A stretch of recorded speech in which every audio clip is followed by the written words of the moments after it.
record. Bueno. Para hoy nos toca ver la prueba de chi cuadrado o de g cuadrado. También pueden encontrar esto como prueba de Pearson, ¿sí? Entonces, después les voy a mostrar. Chi cuadrado o g cuadrado es una letra griega. Al final puse una tabla con letras griegas. Entonces depende de la traducción. Algunos traductores dicen que se llama chi, otros traductores dicen que se llama g.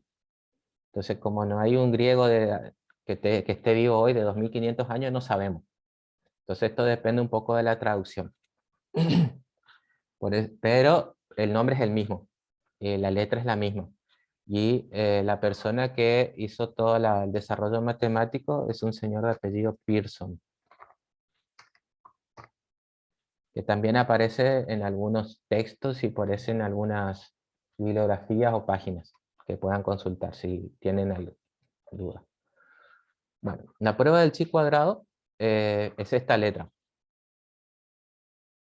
Esta especie de X se llama chi. Entonces es como, en algunos lados lo van a ver de esta forma, ¿sí? Es una letra griega. Por eso en algunas traducciones también en lugar de chi se llama G.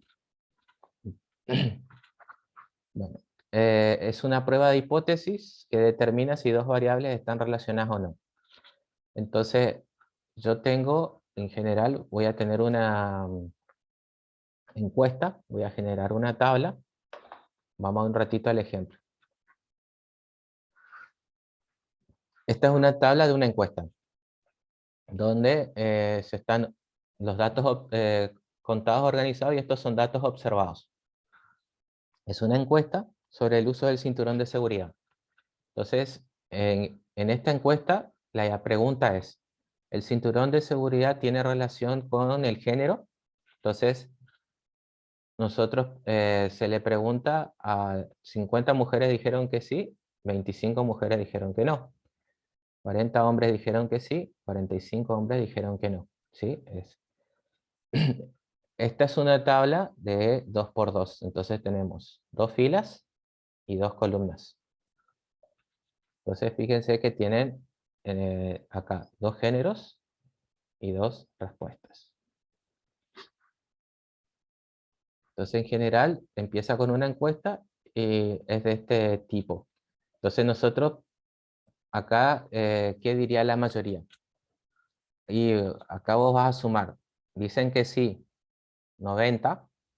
Entonces, ¿y acá cuántos dicen que no? 75. ¿Sí? Entonces, la conclusión más rápido sería un sí. Tiene que ver con el género. ¿Por qué? Porque es más grande acá en esta encuesta. En cambio, acá son 75. Entonces, la idea con esta técnica es saber si esto está relacionado o no. Porque, ¿qué pasa? Supongamos va a Pintos, hace una encuesta y no le da estos números. Supongamos que acá le da 40 y acá le da 60. Después acá le da 30 y acá le da 50. Entonces, ¿hizo mal la encuesta Pintos? No necesariamente. ¿Por qué? Porque una encuesta, una de las primeras condiciones tiene que ser representativa y tiene que ser aleatoria. Al ser aleatoria, yo estoy relevando variables y pienso que todas las variables tienen la misma importancia, que todas las personas y su opinión tienen la misma importancia. Entonces, ¿está mal que sea diferente? No necesariamente. Entonces, supongamos que nosotros tenemos acá. Esta es la media. Vamos a cambiar de color. Hacemos una muestra y nos da que la media de la muestra está por acá. ¿Está mal? Y no, no está mal. ¿Por qué? Porque la media depende de la muestra. Entonces yo hago supongamos que esto es la estatura de las personas. Ya tenemos 1,70 m, que es la media poblacional, ¿sí? Supongamos que acá mi media de la muestra me da 1,75. ¿Está mal eso? Y no está mal. ¿Por qué? Porque la media depende de los datos que vos relevás y los datos son aleatorios. Entonces las muestras van a tener la mayoría un promedio que va a estar alrededor de 1,70. ¿Sí? Entonces vos tenés que ver si tu muestra es suficientemente representativa y aleatoria para decir si esto es válido como 1,75 con respecto a 1,70, que para eso te sirve la t-student. Si vos podés aceptar. Entonces la t-student tiene toda una matemática para justificar lo que se hace. Nosotros lo que hacemos, aprovechamos la técnica para decir si está bien el tema de cómo están relacionados los datos, o si yo tengo que de vuelta hacer una encuesta o sacar una muestra diferente. Porque hay veces que cuando vos haces una encuesta y no te da el mismo número que el otro encuestador, y no necesariamente está mal, hay que ver cómo se tratan los datos y cómo se hizo la encuesta. Una cosa que normalmente no te dan en la tele es la información de el cálculo del error de tu muestra, porque ellos buscan compactar mucho la información y hay información que se pierde, ¿sí? Bueno, volvamos. Entonces hacemos una encuesta y tenemos estos datos. El uso del cinturón de seguridad, sí y no, para género femenino y masculino, con su respuesta. Bien. Entonces, la conjetura es, si el cinturón de seguridad está relacionado con el género. Entonces, se escribe una hipótesis nula. No me gusta mucho ese nombre. Normalmente hipótesis nula se usa con H0 y también puede ser hipótesis inicial.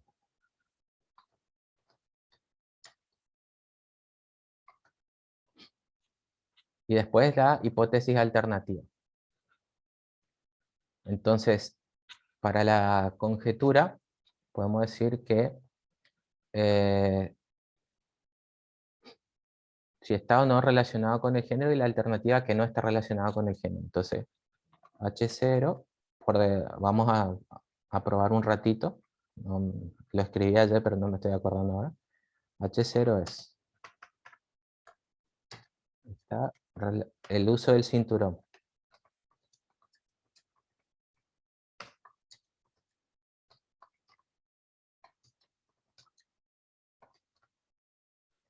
En cambio, la H1 puede ser H1, que es la negativa del anterior, no está relacionado con el género.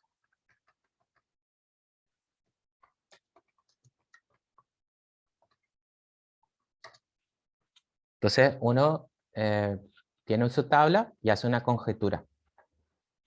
Una conjetura es una presunción, entonces hace una hipótesis o una idea.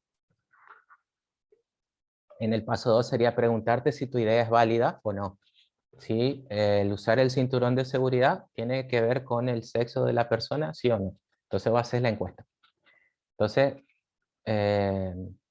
después el tercer paso es calcular el valor de chi calculado, chi al cuadrado calculado. El cuarto dice determinar el valor, acá me faltó, te tengo que volver a escribir. Determinar el valor del chi calculado, se me escapó, y el grado de libertad. Después obtener el valor crítico, que eso se hace en la tabla, que ya lo vamos a ir haciendo. El sexto dice realizar la comparación del chi cuadrado calculado y el valor crítico, que es el valor de la tabla. Y 7, interpretar la comparación. Entonces, ahora vamos a la siguiente. Entonces esta es la tabla de contingencia o la frecuencia observada. Que esto es lo que se hizo, un relevamiento de una encuesta. Entonces, hay siempre, acuérdense, un componente de azar en todas las muestras. Quiere decir que al haber azar, al ser aleatorio, entonces no a todos nos va a dar el mismo número. Entonces, la formulación de hipótesis nula. que asegura que los dos parámetros son independientes uno del otro. Entonces, normalmente la hipótesis nula es que no depende, los parámetros, ¿sí? No están relacionados. Y la hipótesis alternativa, entonces acuérdense que H0 suele ser la hipótesis nula, la inicial, y la hipótesis alternativa suele ser H1. Entonces es aquella en la que se asegura que los parámetros sí son dependientes, quiere decir que están relacionados. Entonces el uso del cinturón de seguridad, ¿depende del género? Esa es la pregunta. Entonces, si acá dice sí depende del género, acá dice no depende del género. Esa sería la hipótesis, ¿sí? Después lo vamos a aclarar. Bueno, entonces, por ejemplo, Melissa conjetura que el uso del cinturón de seguridad en los conductores está relacionado con el género. Melissa va a ser nuestra encuestadora para este ejemplo, ¿sí? Entonces, fíjense, acá está la hipótesis. Entonces, la hipótesis nula, la hipótesis inicial, el uso del cinturón de seguridad es independiente del género, no depende del género. Después tenemos H1, que es la alternativa, es el uso del cinturón de seguridad no es independiente, entonces del género. Entonces, acá al plantear si es o no independiente del género el uso del cinturón de seguridad, entonces indirectamente está preguntando si los hombres usan menos el cinturón de seguridad. En general, a opinión personal, yo creo que los hombres somos más reacios a usar cinturón de seguridad. Las mujeres son más precavidas, pero eso ya es parte de de la cultura, me parece. Bueno, se arma una tabla de frecuencias esperadas, la tabla anterior eran frecuencias observadas. Entonces las frecuencias que se hicieron en un relevamiento en una encuesta que hizo, para nuestro ejemplo hizo Melissa. Entonces estas frecuencias esperadas, se hace una tabla de frecuencia y se arma multiplicando valores. Entonces, para calcular todos y cada uno de los valores de la tabla de frecuencia esperada se realiza esta fórmula. Entonces dice, total de columnas para la celda por, esto es por total de fila para la celda, y esto se divide por la suma total. Ya vamos a ver la tabla y esta cuenta, entonces por ahora acuérdense de esta formulita y volvemos. Entonces fíjense, realizar una tabla con valores de la tabla de contingencia y añadir una fila en la parte inferior y una columna en la parte derecha. Estos son los datos observados. Entonces acá venía el género femenino, acá el masculino me parece, acá era así, acá era no. Entonces acá ¿qué hace? Acá suma esta fila así, 50 más 25, ¿cuánto da?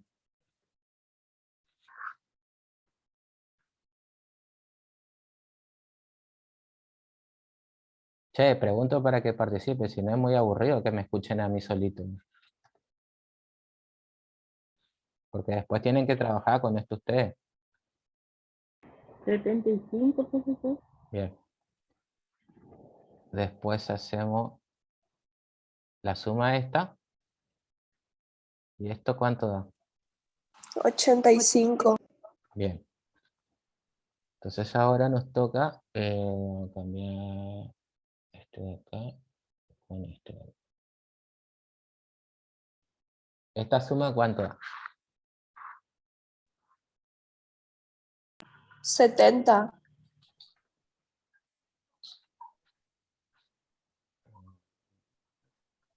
¿Y esta? 90. Bien. Ahora van a ver que el valor que va acá va a ser una sumatoria o de las filas o de las columnas. Entonces voy a estar sumando 85,75 y anoto el valor acá, o 90,70 y anoto el valor acá también. ¿Cuánto sería eso?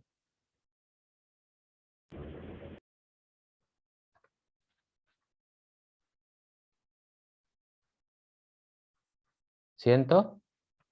60. Bien. 160.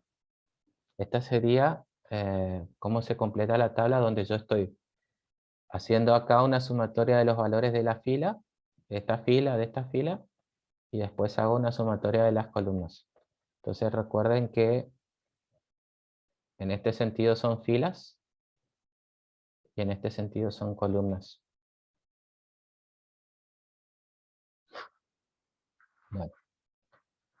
Cuando se termine, 10 minutos nos quedan, así que ya saben que vamos a largar de vuelta otro enlace. Vamos a ver. Y acá está la respuesta. Más prolijo. Entonces acá se hacen las sumas. Esta es la tabla de frecuencias observadas. Entonces ustedes ven, estos son los valores observados. Acá tiene la suma de las filas. Acá tiene la suma de las columnas. Entonces acá esta suma total sale de sumar esto o de sumar esto, que para los dos casos es igual, da el mismo número.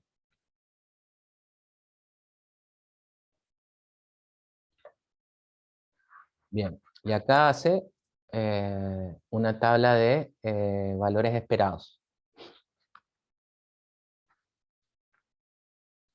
Arma esta misma tabla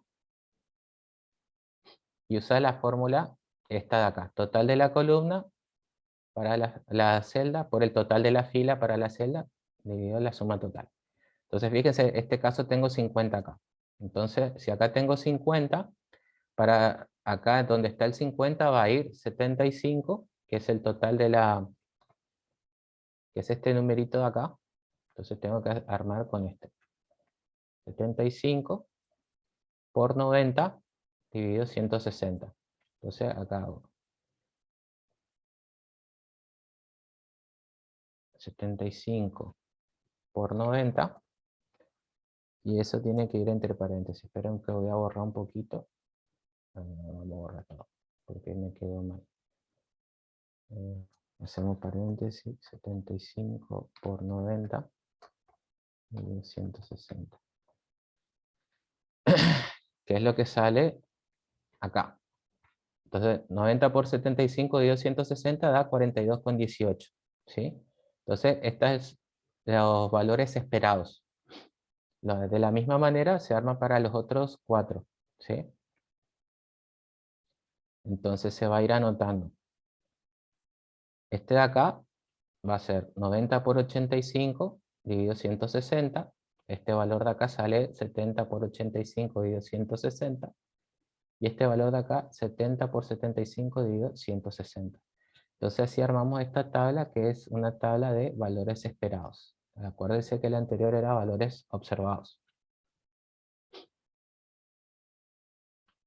Y acá se aplica la fórmula del chi cuadrado para obtener el chi cuadrado calculado. Entonces acuérdense que el chi o el chi es esta letra.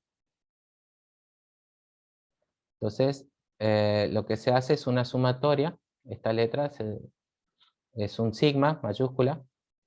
Entonces esta letra es frecuencia observada menos la frecuencia esperada.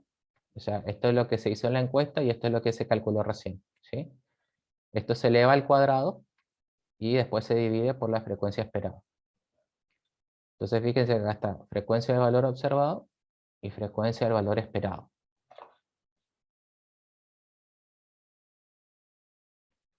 Y acá está la comparativa.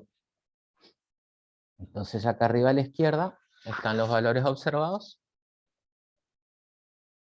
Y acá los esperados, que son los que hicimos las cuentas.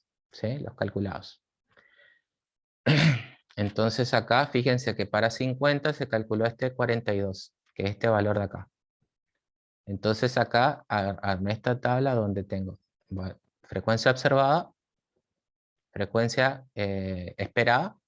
Acá está la diferencia, me da 7,8125. Acá este 7,81 yo lo elevo al cuadrado y me da este 61,035. Entonces, hasta acá, hasta esta columna, tengo esta parte de arriba de la fórmula. Y acá, ¿qué me está faltando? Dividir este 61 por su frecuencia esperada.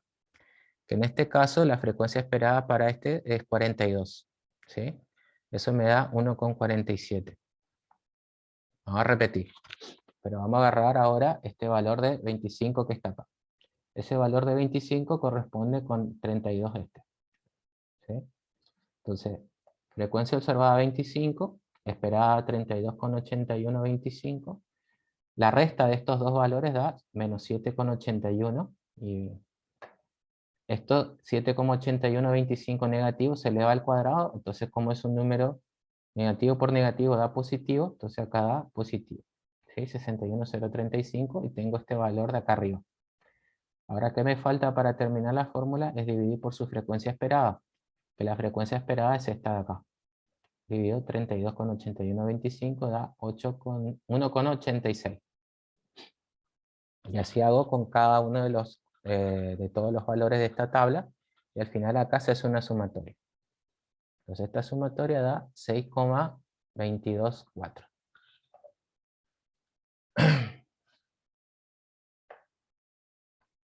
Y ahora vienen los grados de libertad.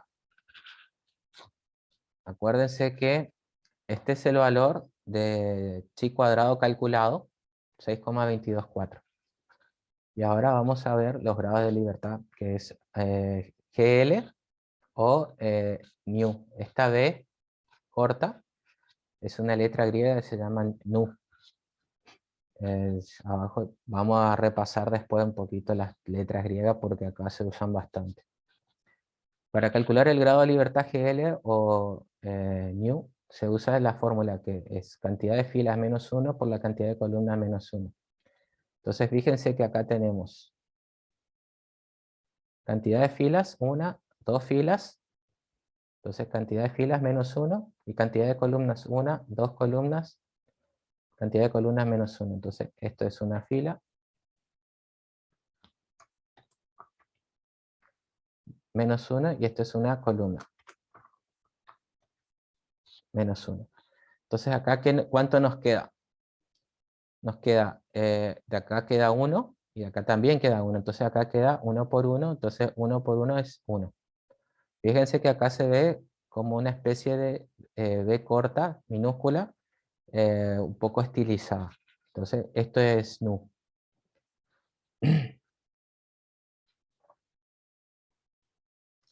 Nivel de significancia es el error que se puede cometer rechazando la hipótesis nula siendo verdadera. Entonces, en este caso, nosotros vamos a estar buscando en la tabla un valor límite de aceptación o rechazo que depende de nuestros grados de libertad. ¿Sí? Entonces, en general se trabaja acá el nivel de significancia 0,05. Lo que es una posibilidad de 0,95 de que el valor de hipótesis nula sea verdadero. Entonces, acá vamos a introducir el tema de que acá hay un gráfico. Les voy a recordar cómo era para la T-Student. Entonces nosotros teníamos un valor que calculábamos un valor de T. ¿Sí? El valor de T era un valor que venía acá. Acá tenemos una media, que esta media suele valer 0.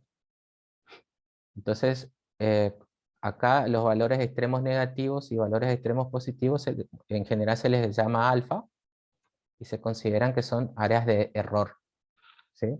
Entonces, si cae en esta área, quiere decir que está demasiado lejos de los valores que calculamos. Lo que se suele hacer es que esto vale 0,05. Entonces, esta con este otro extremo, esos dos valores valen 0,05. Quiere decir que todo lo que está acá tiene que valer 0,95. ¿Y por qué 0,95? Porque sumando estas dos partes, la parte de aceptación y la parte de error, nosotros tenemos el total del área que es 1. ¿Sí? Entonces acá se trabaja de una manera parecida. Nosotros vamos a tener un área bajo la curva que vale 0,95 y un área que también está bajo la curva que es 0,05. Ahora, ¿qué pasa? El 0,95 se acepta, que si cae adentro es un valor donde uno puede decir que se cumple la hipótesis, y acá hay un valor de error donde